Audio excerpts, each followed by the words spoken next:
Hi! So this is a day in my life, weekend edition. So ayan, fee check muna syempre.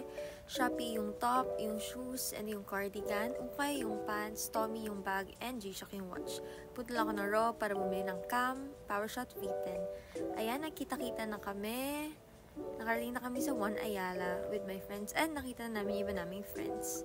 Pupunta kami ngayon sa different museums sa Makati. First up, we have the Modeka Art. Napakalapit lang din yan. Magkakatabi lang din sila.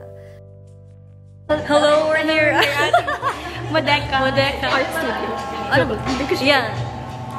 BTS. With OT9. It's, ano ba yun? It's January 20, 2024. Ayun na nga, data lang. Medyo nagagulo pa kami kanina. Ayan, yung second floor ng Modeka. Ayan, more on that. In siguro another video. So, ayan, medyo nagkakagulo pa sa pag-take ng video and tingin ko kay Kuya na naka-block at sa kasama niya na pumayag na picturean at videohan kami. Ito yung sa first floor. Lakad-lakad lang si Ante for the aesthetic. Hanggang sa pumunta na kami sa second, museum, walking distance lang. It's vinyl on vinyl. Hinahanap namin siya kasi medyo papasok pa pala siya hanggang sa inabot na kami ng ulan. Pero ayan, nakapasok na kami sa loob. Ang ganda din dito. Tapos ayan yung ilang paintings. Tapos, syempre more on that on another video as well. So, ayan, may magandang sign. There's always something left to love. Medyo inspiring, ayan. Nagkakagulo na kami sa paghahanap at panonood ng mga malalaking picture frames. Yan ang BTS. Oh, sige. Ang kukulit. Oh, paano daw? Oh. Ayan, sige.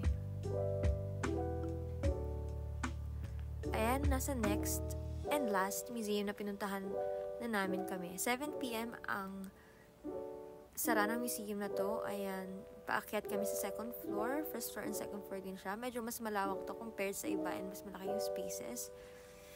So, umaakyat na ang mga aesthetic.